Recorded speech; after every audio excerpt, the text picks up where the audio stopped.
2 தெசலோனிக்கேயர் அதிகாரம் 2.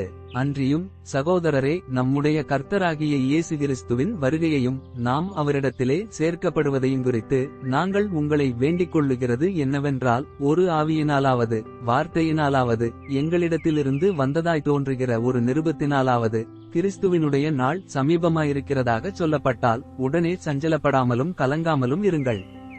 எவ்விதத்தினாலும் ஒருவனும் உங்களை மோசம் போக்காதபடிக்கு எச்சரிக்கையாயிருங்கள்.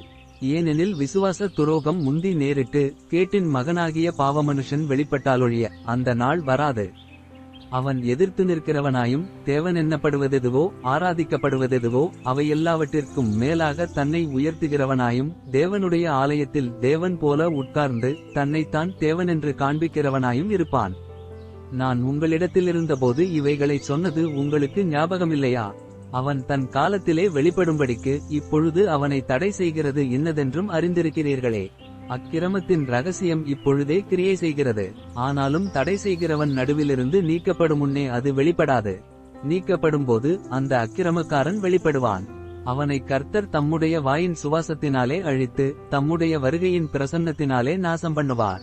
அந்த அக்கிரமக்காரனுடைய வருகை சாத்தானுடைய செயலின்படி சகல வல்லமையோடும் அடையாளங்களோடும் பொய்யான அற்புதங்களோடும் கெட்டுப்போகிறவர்களுக்குள்ளே அநீதியினால் உண்டாகும் சகலவித வஞ்சகத்தோடும் இருக்கும். இரட்சிக்கப்படத்தக்கதாய் சத்தியத்தின் மேலுள்ள அன்பை அவர்கள் அங்கீகரியாமற் போனபடியால் அப்படி நடக்கும். ஆகையால் சத்தியத்தை விசுவாசியாமல் அநீதியில் பிரியப்படுகிற யாவரும் ஆக்கினைக்குள்ளாக்கப்படும்படிக்கு அவர்கள் பொய்யை விசுவாசிக்கத்தக்கதாக கொடிய வஞ்சகத்தை தேவன் அவர்களுக்கு அனுப்புவார். கர்த்தருக்கு பிரியமான சகோதரரே, நீங்கள் ஆவியினாலே பரிசுத்தமாக்கப்படுகிறதினாலும் சத்தியத்தை விசுவாசிக்கிறதினாலும் இரட்சிப்படையும்படிக்கு ஆதிமுதல் தேவன் உங்களை தெரிந்து கொண்டபடியினாலே நாங்கள் உங்களை குறித்து எப்பொழுதும் தேவனை ஸ்தோத்திரிக்க கடனாளிகளாயிருக்கிறோம்.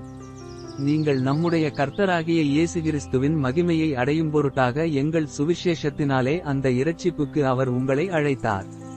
ஆகையால் சகோதரரே, நீங்கள் நிலைகொண்டு வார்த்தையினாலாவது நிருபத்தினாலாவது நாங்கள் உங்களுக்கு உபதேசித்த முறைமைகளை கைக்கொள்ளுங்கள். நம்முடைய கர்த்தராகிய இயேசு கிறிஸ்துவும் நம்மிடத்தில் அன்பு கூர்ந்து நித்திய ஆறுதலையும் நல்நம்பிக்கையையும் கிருபையாய் நமக்கு கொடுத்திருக்கிற நம்முடைய பிதாவாகிய தேவனும் உங்கள் இருதயங்களை தேற்றி எல்லா நல்வசனத்திலும் நற்கிரியையிலும் உங்களை ஸ்திரப்படுத்துவாராக.